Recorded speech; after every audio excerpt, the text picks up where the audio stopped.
Ozamis City, o Misamis Occidental, ug sa tanang nagtanaw kanato karon pinaagi sa Facebook page ug YouTube channel sa AONC.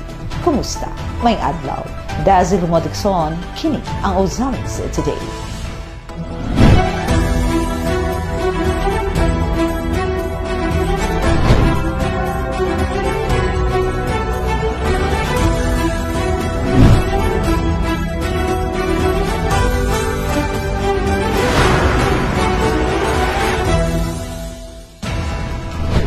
Sa ang mga headlines.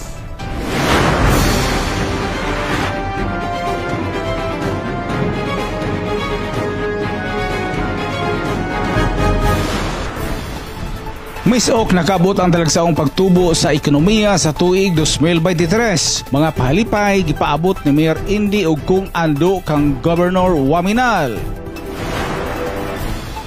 Dugang 125 million DA-FMR budget malampusong nasungkit ni Governor Waminal para sa mga lumulupyo sa Plaridel ug Lupisayna.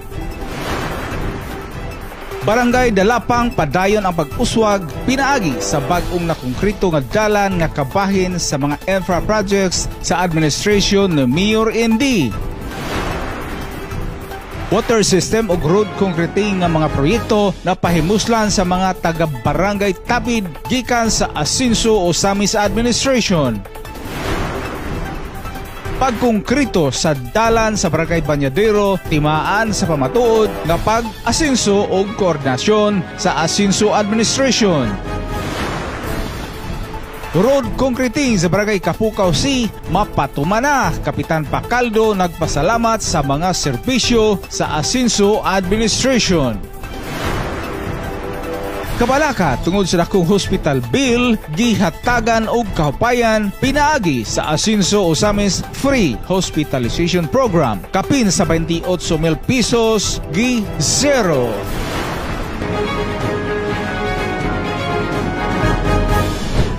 Aniya ang mga detalye sa Ozamis Today. Misamis Occidental nakabot ang talagsaong pagtubo sa ekonomiya sa tuig 2023. Mga pahalipay gipaabot ni Mayor Indy ug kung ando kang Governor Waminal. Ang good news ni ining report.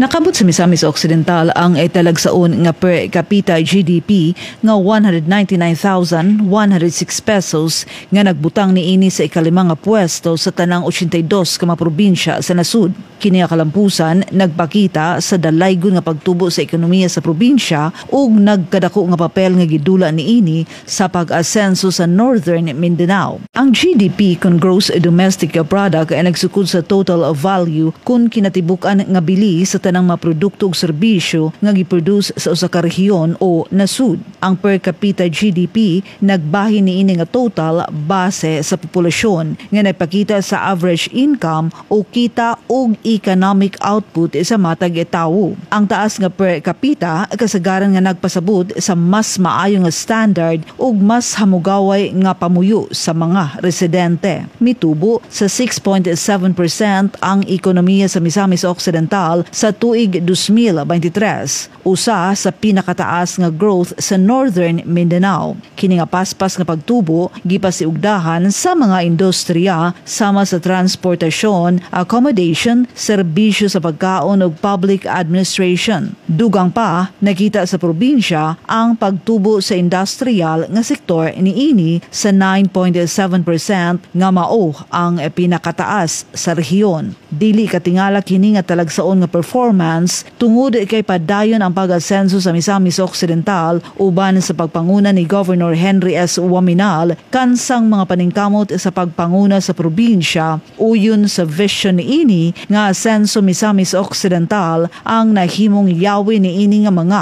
kalampusan. Ang pagtutok ni Governor Henry sa pagpalambo sa infrastruktura, suporta sa lokal nga mga industriya ug pagpalambo sa mga serbisyo nagdula sa importanteng papel sa pagduso niini nga kalampusan sa ekonomiya sa probinsya. Naghatag usab ang Misamis Occidental sa dakong kontribusyon sa ekonomiya sa Northern Mindanao nga nag-amot sa 17 19.5% sa sektor sa mga serbisyo sa rehiyon, nga ikaduha lang sa Cagayan de Oro City. Ang nagkadako nga impluwensya ni ini sa pamatigayon, mga serbisyo ug uban pang mga sektor nagpakita sa nagkadako nga importansya sa Misamis Occidental sa rehiyon. Ug sa national level, ang per capita GDP sa Misamis Occidental anaa sa ikalimang pwesto sa tanang mga probinsya sa nasud. Usa kadako nga kalampusan ang paspas ug talagsaon nga pagtubo sa Misamis Occidental sa tuig 2023 nga nakab-o tubos sa liderato ni Governor Uaminal, nagpakita nga ang probinsya anaa sa hustong dalan padulong sa mas dako nga kalambuan. Uban sa nagkadako nga maindustriya, naglambo nga masektor sa serbisyo ug padayon nga pag-asenso, andam ang probinsya alang sa padayon nga kalampusan nga nagpauswag sa kinabuhi sa mga misamisnon ug nag-amot sa pagtubo sa rehiyon ug sa tibuok nasud.